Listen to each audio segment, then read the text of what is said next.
म्हणून यंदा आम्ही पुन्हा उभे राहणार आणि यंदा आम्ही पुन्हा निवडून येणार आणि भाषण टोकात म्हणणार कडाडत्या आवाजात, मुंबई कैसन बा बिहारी. या ठिकाणी आम्ही बिहारी आणि गुजरातीचे क्लासेस लावलेले आहेत. त्या ठिकाणी सध्या ही कामकाजाची भाषा बनलेली आहे. या ठिकाणी उद्या आम्हाला कोणी असं बोट उठून बोलायला नको. त्यामुळे कामकाज करण्याकरता बिहारी आणि गुजराती गरजेचं आहे आणि मराठी पण चालेल या ठिकाणी. अहो, गेल्या वेळी तुम्ही म्हणाला होतात मुंबईत फक्त मराठीच चालेल आणि आता तुम्ही म्हणतायत मुंबईत मराठी पण चालेल. म्हणजे हे हिंदी, बिहारी, गुजराती या भाषा, अहो हे पाहुणे आहेत आपले. या ठिकाणी कोणीतरी म्हटलेलंच आहे की अतिथी देवो भव. त्यामुळे देवाची आज्ञा न पाळून कशी चालेल. त्यामुळे देवाची भाषा आम्ही अंगीकारली आहे या ठिकाणी.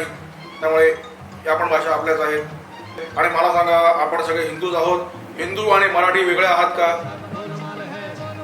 हिंदू आणि काही लॉजिक नाही तुमच्या म्हणण्याला.